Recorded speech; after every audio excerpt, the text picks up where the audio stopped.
Bonjour, une nouvelle émission d'Art et Regard où nous parlerons de cinéma, et dans le cinéma, dans un film, on va parler de théâtre et d'une histoire fantastique, invraisemblable. Mais pourquoi invraisemblable? Puisque ça correspond à une certaine réalité que certains de nos auditeurs ont peut-être pu connaître, puisqu'on parle d'une histoire d'une jeune femme qui prétend être d'un autre pays, alors que on va tout dire, hein, elle est française et elle est dans une situation un peu pas très agréable, des amis pas très convenables, et préfère se taire. Et puisqu'elle se tait, finalement, il faut qu'à un certain moment s'exprimer. Mais elle ne veut pas s'exprimer, donc elle se fait passer pour une dame qui vient d'un pays inconnu pour nous tous, qui est la Slovénie. Donc ça aurait pu être l'Arménie, hein, c'est la Slovénie. Elle prétend parler une langue, enfin elle parle une langue, c'est la langue de la Slovénie, et que, naturellement, personne ne comprend. Donc c'est de Venise sous la neige que nous parlerons aujourd'hui, un film de Vera Belmont réalisé par Elliot Kovrigaru. C'est ça, Rue. Kovrigaru. Ouais. Comme on parle de la Slovénie, donc ça peut être aussi Kovrigaru, hein, on ne sait jamais. Ça peut. Et nous sommes également avec notre cher Coco Christian Ajamian, grâce à qui, il faut le dire, tous les samedis, nos émissions Cartes sur table sont filmées, et quand vous allez sur radio-hypefm.com ou sur vos applications HypFM, quand vous voyez toutes nos vidéos, eh bien, c'est grâce à notre cher Coco que ces films sont montés, filmés et préparés pour vous. Parlons donc de Venise sous la neige. On est avec des gens du monde du théâtre. Comme les gens du monde du théâtre et des arts généralement ont beaucoup d'idées, mais souvent pas d'argent. Donc, il y a toujours un problème. Alors, Elliot, à vous de nous présenter un peu l'histoire de ce film, mais on va plonger un peu ensemble dans les détails du film. Alors, en fait, vous l'avez déjà très bien fait, puisque vous avez parlé de la structure, l'essence même de Venise sous la neige, qui est cette histoire de Chouveni, qui est l'histoire, en fait, elle invente un pays qui n'existe pas. Et donc, en fait, nous, on a rajouté, si vous voulez, une histoire autour de la pièce de théâtre. C'est-à-dire que dans la pièce de théâtre de Gilles Dyrek, la personne arrivait, elle parlait pas, et puis ensuite il y avait une situation rocambolesque qui se construisait.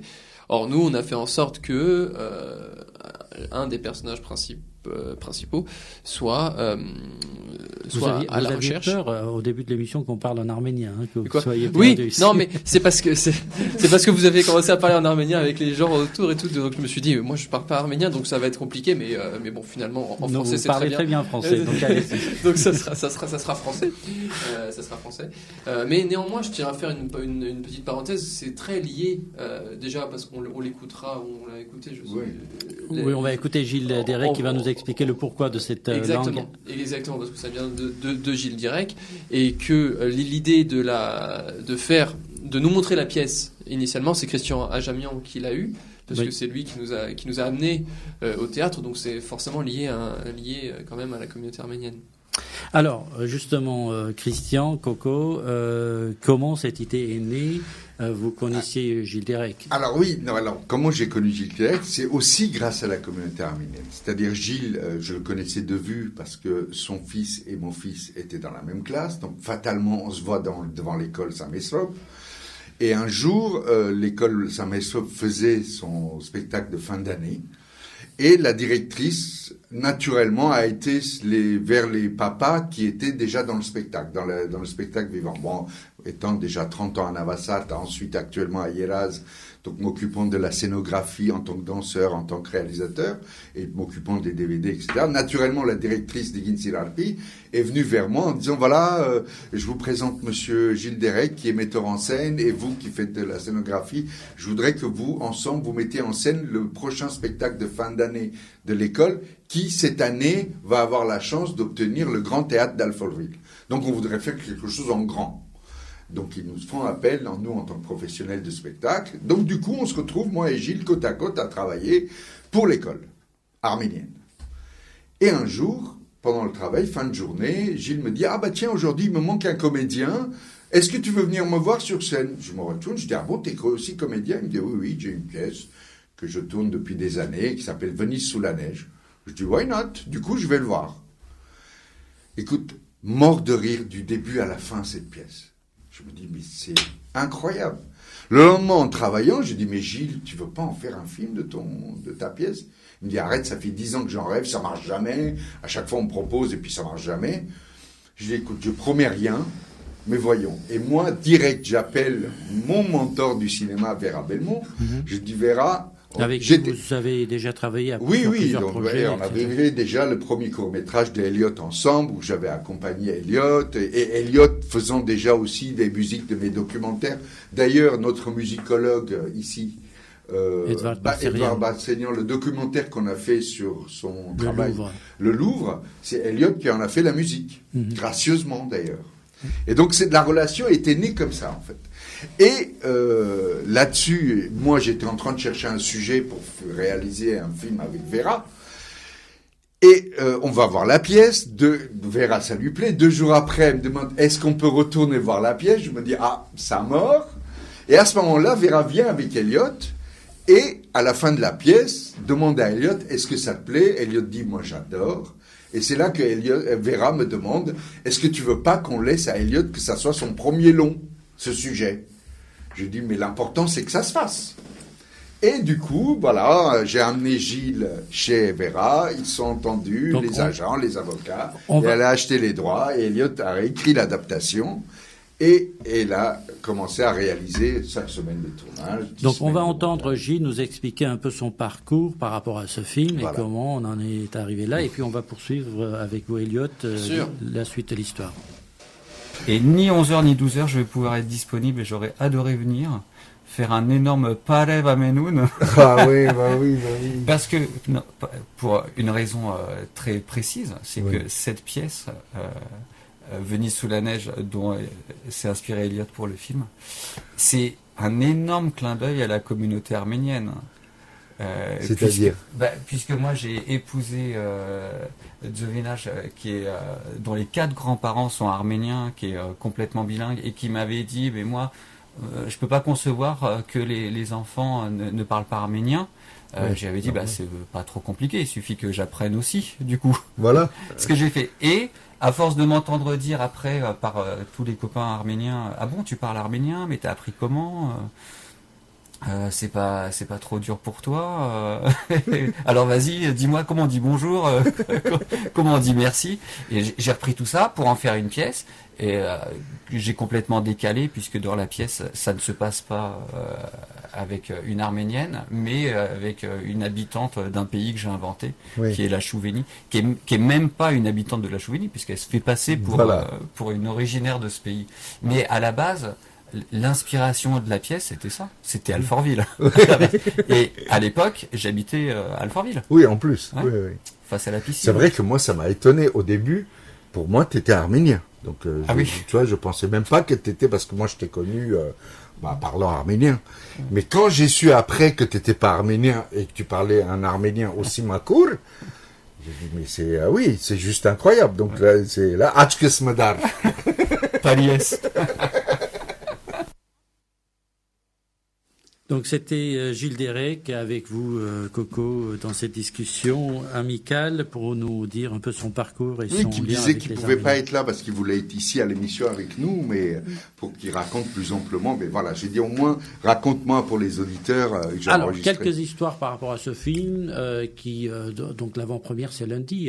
Voilà, lundi l'avant-première. Sur cette avant-première. Lundi 15 mai, c'est à 20h. À 20h. À l'UGC Léal à Paris. Donc tout le monde peut venir. Comment ça se passe? Alors on a un petit cadeau avec Eliott. On s'est dit pour les auditeurs du coin, donc d'IPFM, donc à Lyon, Marseille, excusez-nous parce que là l'avant-première se passe à Paris. Pour les auditeurs qui veulent bien venir, on vous invite. Les premiers qui appellent, donc c'est limité, on a à peu près une 50aine de places pour la radio, offerts à la communauté. Les premiers qui appellent, c'est les premiers servis. Qui appellent où? Qui appellent à la radio. Ok. Qui s'inscrivent. Donc 43 53 19 80. Allez-y, commencez à appeler dès maintenant. On a à peu près 50 places pour vous offertes. Et donc, les premiers qui appellent, qui donnent leur nom, et vous aurez votre nom à l'accueil, jusqu'à l'accueil de toute façon, et vous dites, voilà, je m'appelle, etc. Je vérifierai sur la liste, et voilà. Et vous ne paierez pas l'entrée de l'UGC Les Halles, qui est une grande salle de 500 places. Alors...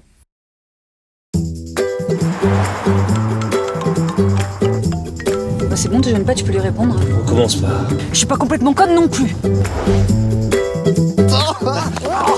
Je vous présente Patricia. Ah non, chez moi c'est deux. Pas grave. À nos retrouvailles. Et à l'amour. Oh, bisous Esquimaux.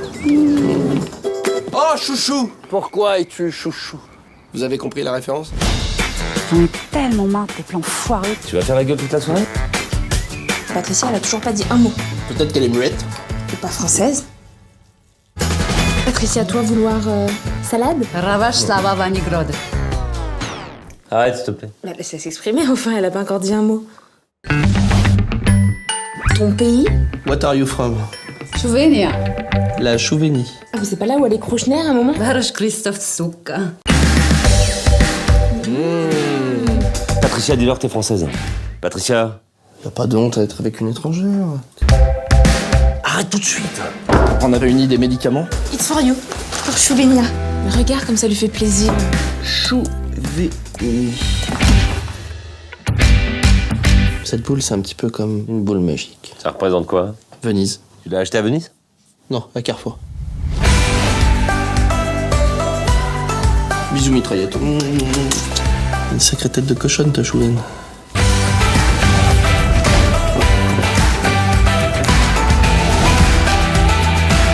Les vrais cadeaux viennent du cœur. Merci. Oh arrête, je te jure, arrête. Chouvenia, Chouvenia. Oh,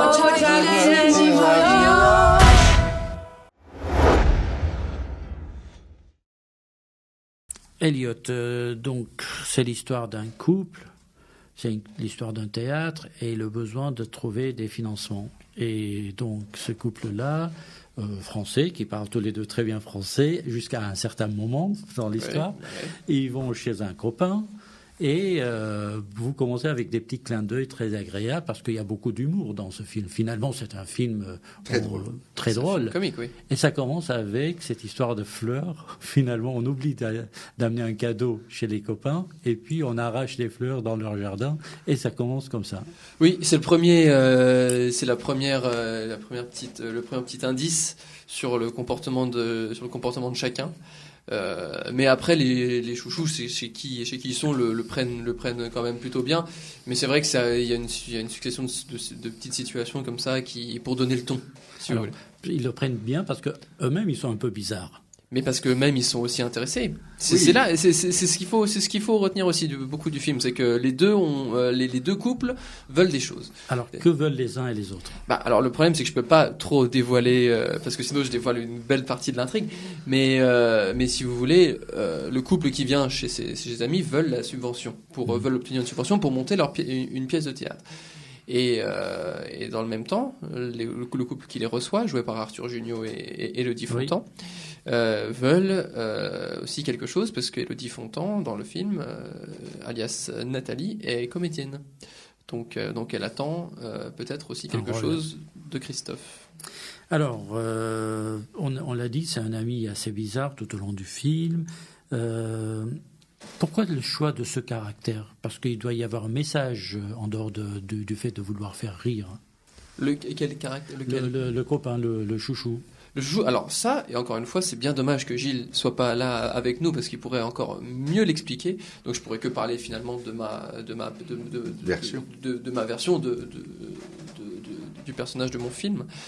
En fait, lui, il est le personnage joué par Arthur Jugnot est complètement épris de sa femme et en fait, ce que disait Arthur, il avait raison, c'est que les personnages sont évidemment naïfs, c'est ce qui est logique, mais aussi parce qu'ils ne conçoivent pas que quelqu'un puisse faire une chose pareille. Ils ne conçoivent pas que quelqu'un puisse arriver chez eux à un moment donné et juste pas parler et inventer une langue comme ça. Donc du coup, ils pensent que c'est impossible. Et en fait, il a fallu faire en sorte que le personnage soit complètement fou, soit complètement épris de sa femme, soit complètement dans un tourbillon et qui s'appelle Chouchou et qui soit un peu agaçant. Et ça fait partie de l'essence des deux personnages, et c'était déjà d'ailleurs le cas dans alors est-ce qu'il y a une différence entre la pièce et le film en termes de est-ce que l'adaptation est très vous avez respecté le texte tel qu'il est, ou vous avez dû pour le film réadapter les personnages, les caractères? J'ai forcément adapté les personnages. J'ai réadapté le texte. Ça fait partie d'un ensemble de choix. C'est-à-dire, est-ce que on prend cette vanne-là, est-ce qu'elle marche, si elle marche au théâtre, est-ce qu'elle va marcher au cinéma? C'est pas le même média, c'est pas les mêmes règles du jeu. Donc du coup, on a fait un ensemble de choix qui font que c'est adapté au cinéma. Je l'ai dit à Gilles Dirac et je le redis ici encore. On a voulu faire un vrai film de la pièce. Inspiré de. Voilà. Ce que je voulais pas, c'était poser ma caméra, donner le texte de la pièce et dire allez-y, jouez, on se démerdera.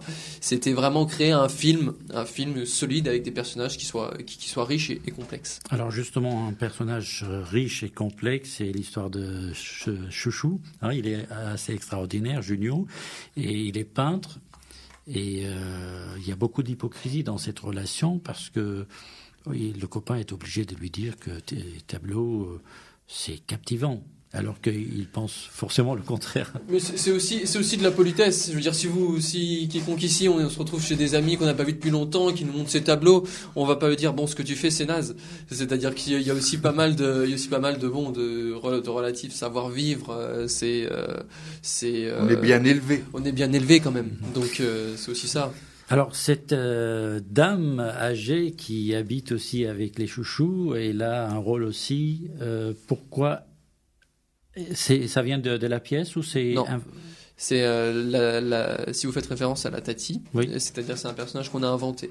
C'est un personnage qui vient qui vient perturber le plan des quatre, en fait, par sa présence, le fait qu'elle arrive et qu'elle s'en aille. Donc, parce que sinon, ça ferait une pièce de théâtre filmée, si on est avec 4 personnages tout au long du film. Il y a aussi ça. Peut-être aussi. C'était surtout pour briser les quatre, pour briser ce schéma de deux et pour encore une fois mettre un peu plus de suspense, de diversité, d'enrichir un petit peu la relation entre les quatre.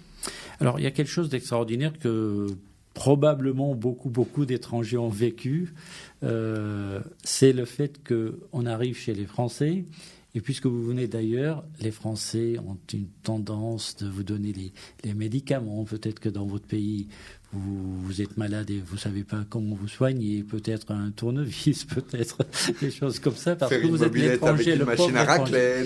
Voilà, le pauvre étranger qui vient. Mais non, mais là est tout le génie, à mon avis, parce que c'est ce que je pense de Gilles Dirac. Oui. C'est qu'il a réussi. Parce que c'est du vécu. C'est déjà parce que c'est du vécu, parce qu'il l'a extrêmement bien traduit. Et c'est là où je pense, quand j'ai vu la pièce, je me dis putain, mais pourquoi est-ce qu'on n'a pas pensé avant? On aurait dû tous faire cette pièce il y a 50 ans. C'était quand même extraordinaire. Pour moi, ça m'est arrivé aussi, mais dans un cadre un peu autre. Mais quand vous arrivez, vous êtes à table et que y a une personne qui parle pas français, ou vous parlez pas la langue, vous voyez bien que ça peut donner une multitude de situations. Moi, il y avait quelque chose que je voulais mettre et que j'ai pas pu mettre. Par exemple, vous êtes à table avec plein de personnes et ils parlent une langue que vous ne comprenez pas. Et tout d'un coup, tout le monde se met à rire, d'accord? Parce qu'on se raconte une blague. Vous riez nerveusement parce que voilà. vous faites comme les autres. Vous faites comme les autres, parce que c'est drôle. Et ensuite, donc, vous demandez. Alors, c'était quoi la blague? Évidemment, la blague elle est traduite, donc elle perd toute son essence. C'est pas drôle du tout. Donc du coup après, on vous l'a fait, vous riez encore nerveusement pour montrer que c'est drôle alors que ça l'est pas, et vous êtes seul à rire. Je veux dire, c'est les enjeux de la traduction. Et ça nous est tous arrivé. Et ça arrivait beaucoup. C'est tous arrivé. Et donc il y avait une multitude de situations qu'on aurait pu mettre, mais bon, on fait des films d'1h20 aussi, il faut pas déconner. Mais du coup, c'est vrai que ça donne lieu à plein de choses. Alors justement, la jeune femme, alors elle joue très bien son rôle, hein, il faut le dire, jouer dans le silence total. Juliette Arnaud. Et dans mimer un peu des expressions, des pensées, de faire comprendre ses agacements, mais également le fait qu'elle ait envie, ici et là, de s'exprimer, mais de dire quel con, etc. Mais elle ne peut pas le dire. C'est extraordinaire quand même, un rôle dans le silence total. J'ai prévenu Juliette Arnaud quand on a commencé à lire. Je lui ai dit bon, tu ne vas pas beaucoup parler, donc il y aura des journées où tu diras un mot. Donc pour le texte, ça a été. Mais c'est vrai qu'après, elle a dû faire, en l'occurrence, je vais laisser Christian parce qu'il connaît mieux ça que moi, mais elle a travaillé. Ce qu'elle improvise, si vous voulez, a été écrit. Et en fait, on a travaillé avec une amie de. En fait, on a mélangé de l'arménien, du roumain, du moldave, et on a recréé une langue avec ces 3 langues. Qui est-ce qui a créé cette langue ? Avec Christine, une des danseuses de notre troupe, avec Armen Chiloyantse, on a une troupe de danse où on a toutes ces cultures, parce qu'on a fait un mini ballet de Moussaïev, donc on a des roumains, des moldaves, des arméniens, des russes. Et en fait, moi, quand je vois une répétition de la troupe Diaspora, c'est un peu la langue chouvaine, parce que tu entends un petit peu des mots partout. Donc j'ai pris Christine qui parlait un petit peu ces 3 langues, et on s'est assis avec Juliette, et on a construit des phrases qui ne veulent rien dire en arménien, rien dire en roumain, rien dire en moldavie, mais les 3 sonnent une langue. Donc à un moment donné, quand Franck dit « Yergiret Ouré », il faut vraiment tendre l'oreille pour comprendre qu'il dit Yergiret Ouré, parce qu'il a un accent qui est affreux, un accent arménien qui est affreux. Et donc, il faut savoir qu'il dit Yergiret Ouré, mais ça, personne ne le comprend. Même un arménien, si tu ne le dis pas, il ne peut pas comprendre qu'il est en train de dire Yergiret Ouré. Mais pourtant, il le dit. Alors, comment peut-on... Oui. Chouveni Yergiret Ouré. Et là, elle est agacée, elle dit « ta ». Parce qu'il ne sait pas ce qu'il dit. Bah, bien sûr. Parce que le type qui vient, l'oncle de la jeune fille, il prétend connaître un peu les pays de l'Europe de l'Est. Alors le pire, c'est qu'il prétend connaître la Slovénie. Alors, c'est pas un pays en monde. Non, en fait, non. La Slovénie, il ne connaît pas parce qu'il s'étonne de l'existence de ce pays. Mais il prétend reconnaître la langue. Voilà, mais il dit où se trouve ce pays, il commence à parler une langue. Et c'est elle qui ne le comprend plus. Oui, bah oui. De toute façon, elle peut pas. Si elle parle pas, la langue, elle peut pas répondre. Donc du coup, elle s'en sort par un da, c'est-à-dire ce que tout le monde connaît, c'est-à-dire le oui. Et voilà. Donc mais c'est important ce passage est important parce que dans le film, on voit que même si celle qui se prétend chouvaine dirige les il y a déjà une nationalité chouvaine. Bien sûr. Oui. Il y a même un capital, il y a tout. Il y a même le capital, il y a tout. Attendez, c'est très documenté. Et donc si voilà, à un moment donné, durant le film, voilà, c'est celle qui dirige les débats, si vous voulez. Et à un moment donné, quand ce beau-père arrive, donc, et elle sent qu'elle est acculée finalement. Et ben là, on va dire comment est-ce qu'elle va s'en sortir. Et pendant tout le long du film, on va dire comment est-ce que ça va s'en sortir. On va pas le dire. Jamais. Oui. Par contre, elle commence à parler français. Elle dit merci. Mais bah oui. C'est encore une fois, je dois ça à Gilles Direct, c'est repris directement. Et donc quand elle commence à dire merci avec entre guillemets difficulté, et ben les gens l'applaudissent pour dire bravo, tu parles bien français, etc. Ça donne ces situations, mais encore une fois, ça je pourrais que dire merci à Gilles. Alors justement, il y a toutes ces expressions, toujours l'histoire face à l'étranger, mais un regard très sympathique. C'est pas le regard que certains ont vis-à-vis des immigrés, même si à la fin on commence à la soupçonner d'avoir de faux papiers, et puis on pense même à appeler la police parce que bon, il y a une étrangère avec des faux papiers, etc. Et il faut faire attention dans le film. Attention, et là je parle vraiment que du film. Il faut faire attention aussi à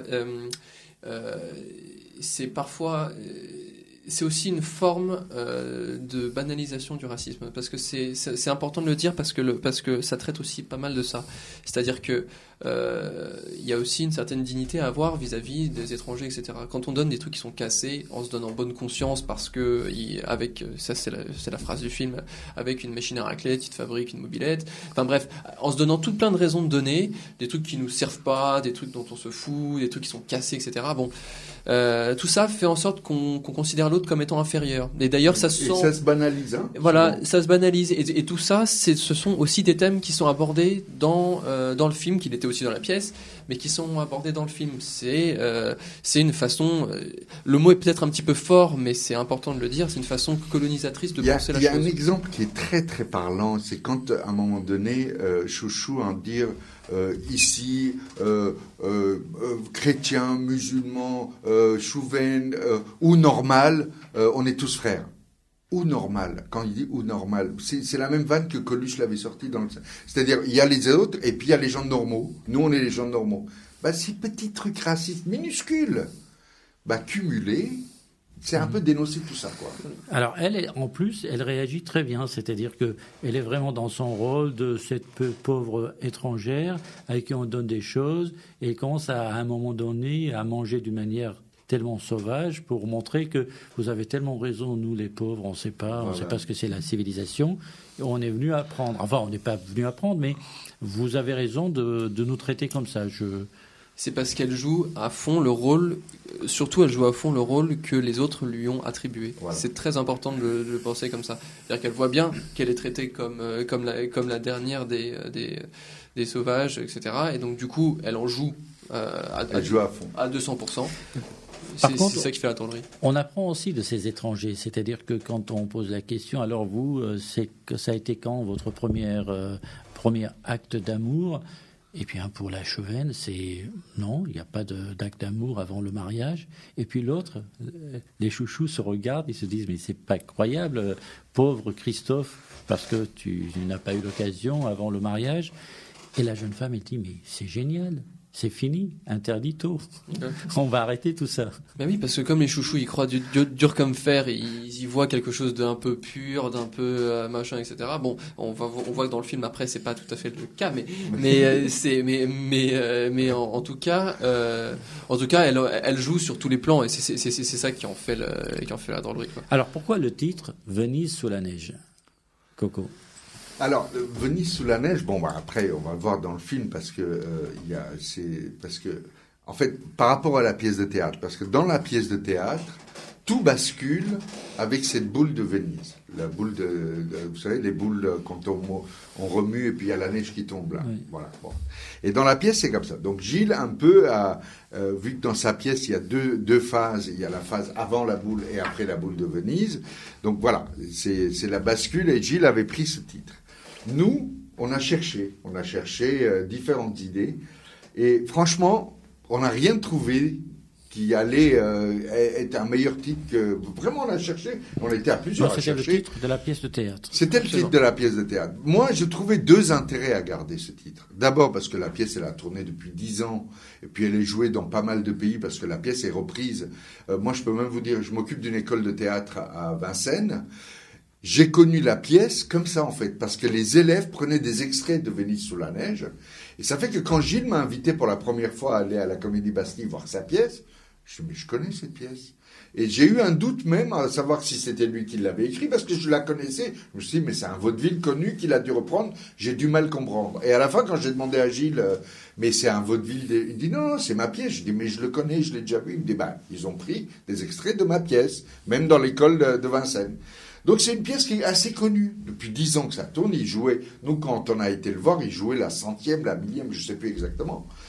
Et donc je me suis dit, il y a ce background des gens qui ont vu la pièce, donc ce serait bien, c'est de dire Venise sous la neige, le film. Et après, du fait qu'on n'a pas trouvé une meilleure idée, en tout cas, pour exprimer le contenu, je pense que l'idée de fait de garder Venise sous la neige tombe assez bien. Et je trouve que ça parle assez... Alors, ce qui est génial, c'est qu'à un moment donné, le chouchou pose la question à Christophe, ou c'est plutôt Christophe qui pose la question, Oui. vous l'avez acheté à Venise? Il dit non, à Carrefour. Donc c'est banal, mais ça dit tout, quoi, sur... Oui, exactement. D'ailleurs, c'est les chouchous. il en a rien à foutre parce qu'il est même prêt, ce symbole qui est très important pour ce couple, même ça, il est prêt à Il est donner prêt à à la donner. pauvre étrangère. Mais pour la il le fait, par il le- vengeance, il le hein. fait aussi dans un contexte bien particulier. Par contre, voilà, par exemple, vous mettez en exergue une différence avec la pièce. Ça, on a un petit peu changé. La raison pour laquelle il met la boule de Venise sous la neige, qui donne la boule de Venise sous la neige. Alors, ce film Venise sous la neige, produit par Vera Belmont et réalisé par vous, Elliot Cavricaru, et avec votre participation, Coco Ajamian, et une pièce, donc la pièce originale de Gilles Dérec. L'histoire d'un pays inconnu, la Chouvenie. Donc c'est à partir non, l'avant-première. L'avant-première, c'est le 15, mai. et le film sorti national, donc à Marseille, à Lyon, sorti vraiment national. Sachez que ici, vous le verrez à Bercy, UGC Bercy. Sinon, il est à UGC Halles. Il est dans toutes les grandes salles de Gaumont, Pâté. Alors, je sais À pas partir de quand? À partir du 17 mai.